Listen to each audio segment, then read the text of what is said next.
En el principio. Bienvenidos para un estudio de los primeros 3 versículos de la Biblia. Las Sagradas Escrituras contienen un mensaje único. Es la revelación única del Dios verdadero. Es fascinante de poder andar en pensamiento al momento en el cual no existió todavía nada del mundo visible e invisible. Pero Dios es el que ya estaba desde siempre. Dice la Biblia en Génesis 1, del 1 al 3, en el principio creó Dios los cielos y la tierra. Y la tierra estaba sin orden y vacía, y las tinieblas cubrían la superficie del abismo. Y el Espíritu de Dios se movía sobre la superficie de las aguas. Y dijo Dios, sea la luz, y hubo luz.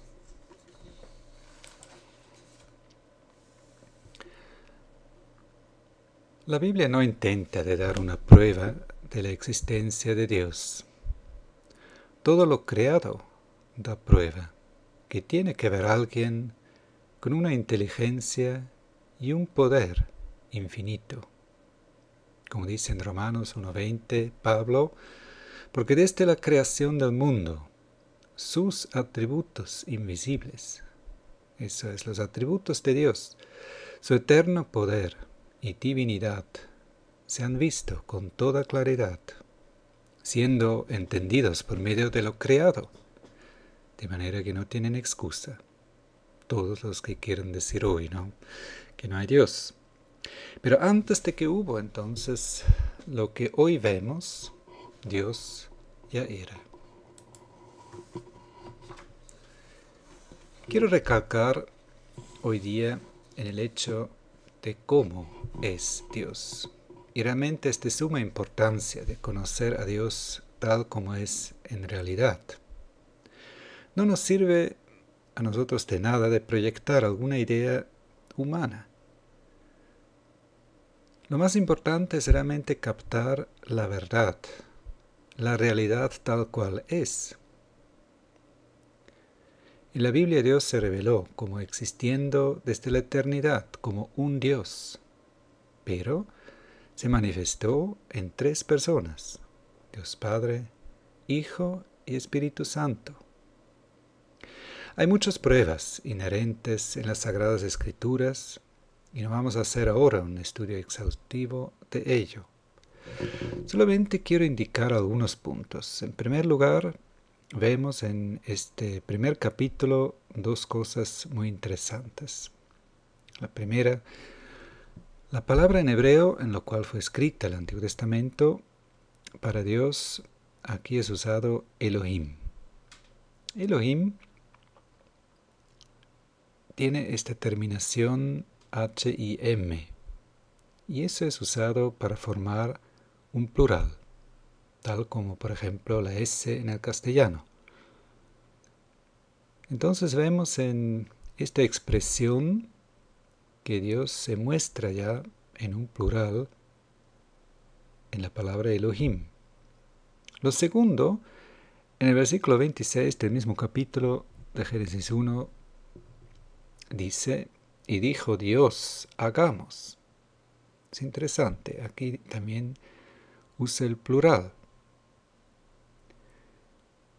Algunos consideran que se trata tal vez de un plural de majestad, usado cuando alguien se dirige a un superior para señalar su grandeza, como mi señor es o mi gran señor. Pero hay que objetar que no se hace uso constante en toda la Biblia, sino solamente en ciertas circunstancias se usa el plural, sino siempre se usa, o mayormente se usa el singular. Realmente es un misterio. Y el misterio más grande es que el eterno Hijo de Dios se desprendió de su gloria y se hizo hombre, como dice en Filipenses 2:5. Haya pues en vosotros esta actitud que hubo también en Cristo Jesús, el cual, aunque existía en forma de Dios, no consideró el ser igual a Dios como algo a que aferrarse, sino que se despojó a sí mismo, tomando forma de siervo, haciéndose semejante a los hombres. El verbo de Dios en Génesis 1:3 dice: y dijo Dios, sea la luz, y hubo luz. Interesante es la paralela en Juan 1, del 1 al 4, hablando ahora del Hijo de Dios. En el principio existía el Verbo, y el Verbo estaba con Dios, y el Verbo era Dios. Él estaba en el principio con Dios, y todas las cosas fueron hechas por medio de Él, y sin Él nada de lo que ha sido hecho fue hecho. Y en Él estaba la vida, y la vida era la luz de los hombres. Pablo dijo más tarde en 1 de Timoteo 6:16 que Dios vive en una luz inaccesible. Pero en el Hijo de Dios, Dios se nos ha hecho accesible. Justo porque Él se hizo hombre y habitó entre nosotros.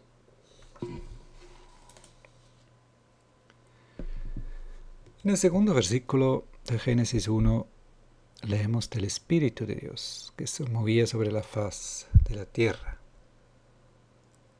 También el Espíritu de Dios no es solamente una fuerza o reemplaza la palabra Dios, sino es realmente una persona. Y a través de la obra del Espíritu Santo en los hombres podemos captar algo de Dios. Pablo dice en 1 Corintios 2, versículos 10 y 12, pero Dios nos la reveló por medio del Espíritu, porque el Espíritu todo lo escudriña, aun las profundidades de Dios. Y nosotros hemos recibido no el Espíritu del mundo, sino el Espíritu que viene de Dios, para que conozcamos lo que Dios nos ha dado gratuitamente. Entonces la llamada Trinidad o triunidad de Dios significa que Dios es uno, pero lo vemos en tres personas, lo experimentamos y se manifiesta y actúa en tres personas, en el Padre, en el Hijo y en el Espíritu Santo. En cierta manera, tenemos tal vez algo que nos hace entender un poquito más, porque Dios justo dijo en Génesis 1:26, hagamos al hombre a nuestra imagen. Y según Pablo en 1 Tesalonicenses 5:23, el hombre consiste en espíritu, alma y cuerpo. Pero los tres forman algo que por lo menos en la vida es inseparable, el hombre. El cuerpo en sí solo no es el hombre. Y el espíritu tampoco, y el alma tampoco. Pero forman parte del hombre, son parte del hombre.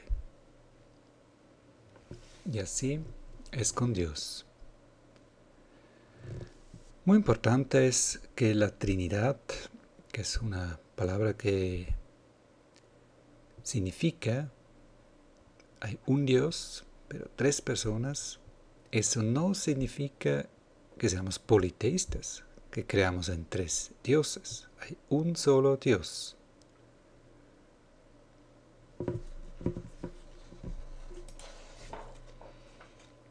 Para los que quieran profundizar este pensamiento, tengo aquí algunos versículos, de los cuales ven que tanto el Padre como el Hijo, como el Espíritu Santo, se le atribuye atributos que solamente son atributos de Dios, como por ejemplo, eterno, omnipotente, omnisciente, que sabe todo, y omnipresente, que puede estar en todos los lugares al mismo tiempo. Y así le animo que siga leyendo la palabra de Dios para poder captar más de este Dios tan grande y tan bueno.